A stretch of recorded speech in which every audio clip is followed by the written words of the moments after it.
Today is June 30th, which means that my pattern hackathon kicks off today over on Instagram. So for this video, I will be sharing all of my tips and tricks about pattern hacking. So if that's something that you might be interested in, then please keep on watching.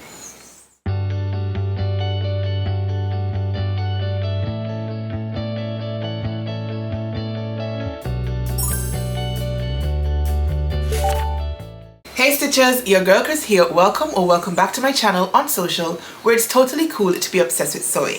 So I have a big old smile on my face today because today is finally June 30th, 2024, and that means that my pattern hackathon kicks off in full force over on Instagram today.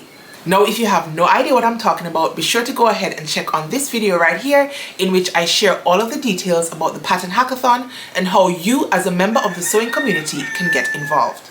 Now for today's video, I want to go a little bit more in depth and talk about pattern hacking. Now, I love pattern hacking and I have been a serial pattern hacker for quite a few years now. I feel like once I had mastered how to fit my patterns, or at least figured out the type of adjustments that I need to perform or might need to perform on my patterns, I swiftly delved into the art of pattern hacking. So what is pattern hacking? A pattern hack is making changes to a base pattern for aesthetic purposes only. It does not entail making fit adjustments, which are completely different. Now, in some cases, a fit adjustment and a pattern hack can emulate one another. For example, in the case of lengthening and shortening. Now, when you lengthen or shorten a pattern for the purposes of fit, you're trying to make sure that the length demarcations on your pattern for your bust, waist, and hip line up with your body's bust, waist, and hip. For pattern hacking, when you make length adjustments, we're talking about adjusting the length of skirts, adjusting the length of blouses, adjusting the length of bodices for aesthetic purposes only. Now, pattern hacks range from being very simple on one end of the spectrum right the way up to very complicated and are akin to complete redrafts of your base patterns. Now, for simple pattern hacks, think things like lengthening and shortening your skirts, lengthening and shortening blouses into dresses, adding sleeves to patterns that don't have sleeves, removing sleeves to patterns that do have sleeves. Those are the type of hacks that we are envisioning when we're talking about basic or simple pattern hacks. Now, when we're talking about more complex pattern hacks, we're envisioning things like rotating your darts from your bust, for example, into a neck dart, or changing your darts from bust darts into gathers, or changing your gathers into pleats, creating new style lines. Those are the things that we're contemplating when we're talking about complete redrafts. Now, if you are new to pattern hacking, I would absolutely recommend starting with more basic hacks first. As you get more confident in your hacking skills, then you can elevate and step up your game to more complex pattern hacks.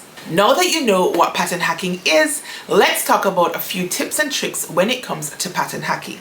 Tip number 1, adjust your base pattern for fit first. That means whatever pattern you're choosing to start your pattern hack with, sew it up in its original format first. You want to make sure that you can get your pattern to fit you as you like before you go and snip it up. You want to make sure that it is the correct size, you like the position of your bust, waist, and hip lines, you like the position of your darts, the shape of your darts, that you have enough fullness in your pattern to accommodate your boobs. If not, you will want to go ahead and do your full bust adjustments, that sort of thing. You want to make sure that your base pattern fits first. Once you have a fit that you are comfortable with, then you can start your pattern hacking process. Tip number 2, once you are happy with the fit of your pattern and you have made all of your adjustments, please, I beg you, go ahead and trace off your original pattern. And I've put original in quotation marks because I'm talking about your original base pattern plus your adjustments for fit. This is a pattern that you want to preserve. Just in case your hack doesn't work out how you envisioned it, you can always revert to that original pattern and start again with your hack, or abandon your hack altogether and just sew up your base pattern with your fit adjustments. Tip number 3, once you have your base pattern traced off, then we can get to hacking. Now, I spoke to you very briefly about style lines. if you want to introduce new style lines into your pattern, be sure to go ahead and add seam allowances to every single style line that you create. Otherwise, when you sew up your pattern hack, you will be dumbfounded that it does not fit you. It is going to be too small. So if, for example, we have a shift dress that we're starting with as our base pattern, and we want to go ahead and introduce something like color blocking. So we have created additional style lines on our shift dress pattern. Whenever you create that style line, you want to add seam allowances to both sides of that cut side line. So once you go ahead and draw your seam line in on your pattern and you cut it apart with your scissors, be sure to go ahead and add seam allowances to side A of your cut line as well as side B, so that when you join your pattern pieces back together, when you sew them together, then you will have the correct finished size once you're all done with your construction. Tip number 4. If you choose to do a pattern mashup as your pattern hacking, then be sure to go ahead and measure off all of your seams. Now, a mashup is when you combine 2 or more patterns to create one final garment. Let's say, for example, we start with a bodice like, let's say, the normal blouse by Fiber Mood Patterns. And to that blouse, we want to go ahead and add the sleeves of McCall's 7969. Now, those are 2 popular patterns in the sewing community, and I'm pretty sure you'll be familiar with them, but I'll go ahead and pop the line drawings in just so you can have an idea of what I'm talking about. Let's say we want to combine both of these patterns.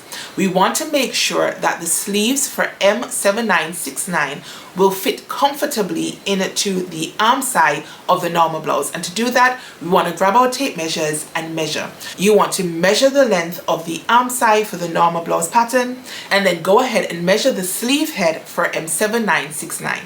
Now, for these 2 patterns, I envision that the pattern mashup will be quite seamless just because M7969 has a ton of volume throughout your sleeve cap, which I'm pretty sure will fit comfortably into the arm side of the normal pattern.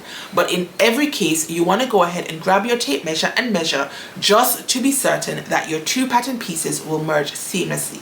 The same thing applies for your bodice. If you're mashing up a bodice pattern with, say, a trouser pattern, you want to make sure that the circumference of your waistline seam, both on your bodice and on your pants pattern, are the same length, so that when you merge them together, they will fit seamlessly. Now, since we're talking about merging 2 different patterns, I also want to implore you to check the seam allowances on both of your pattern pieces.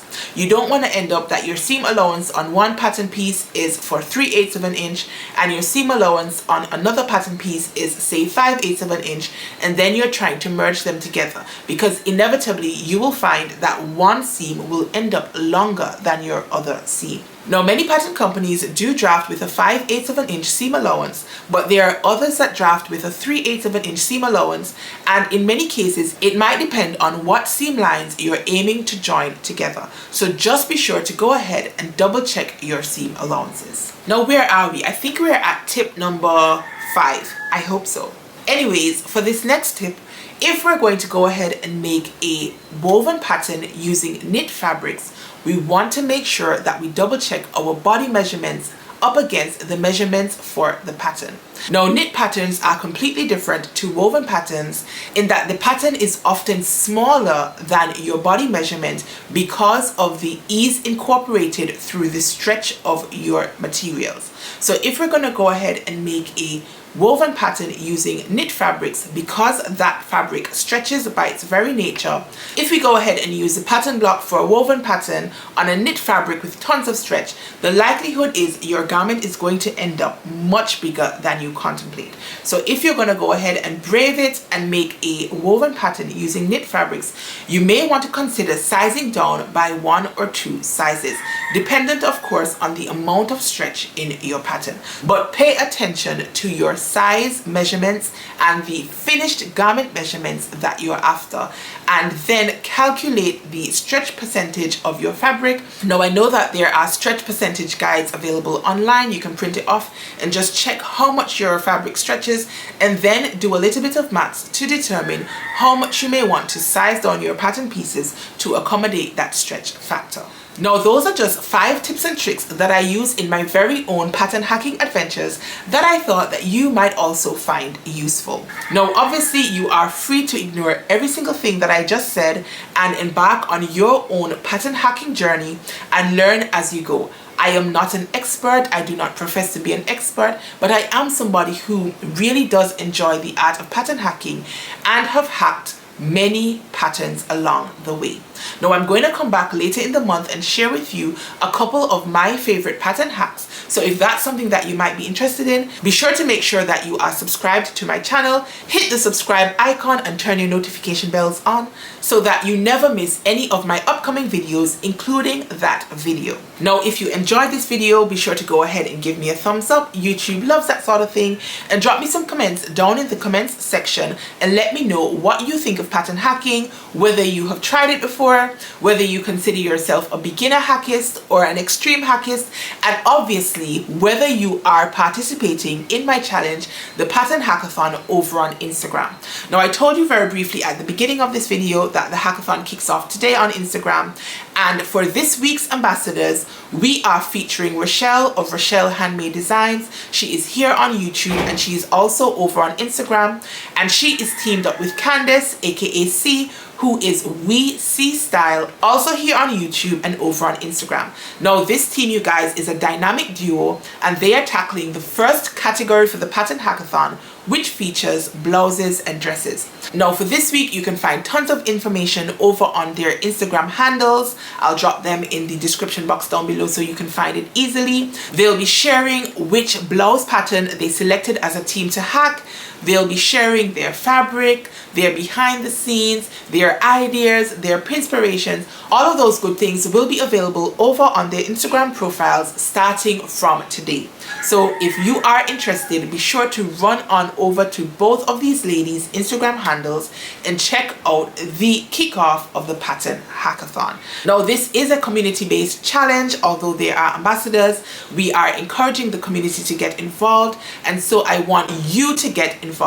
Grab yourself a top or blouse pattern. Think about how you can change up that pattern to add your own touch of creativity and sparkle to that base pattern and get to hacking. Have your blouse hacks submitted over on Instagram on Saturday using the hashtag Pattern Hackathon 24 so that you can be eligible to win a prize. Be sure to also tag me in your post on social so that I do not miss your post and so that I can reshare it on my own Instagram stories. Now if you're just getting involved today, between Sunday and Saturday, I know it's a very short time and you may have lifing in the background, just as many of us do, and so you can have your final submissions in by July 31st at 11:59 American Standard Time. So I'm encouraging you, if you can, to get your pattern entries in this Saturday for the blouse category so that next week you can concentrate on the next category, which will be skirts. But if you do not, then you have up until July 31st 11:59 p.m. American Standard Time to get all of your entries in.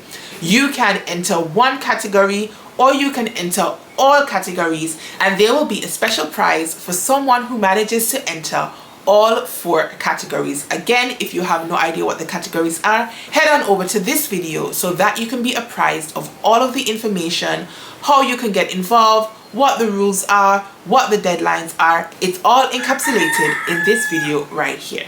So that is all I needed to share with you guys today. I hope I have encouraged you to get involved in the Pattern Hackathon.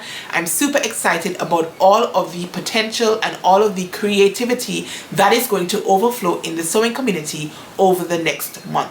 So until next time, you guys, stay calm, stay cool, stay safe, and absolutely get hacky. Peace.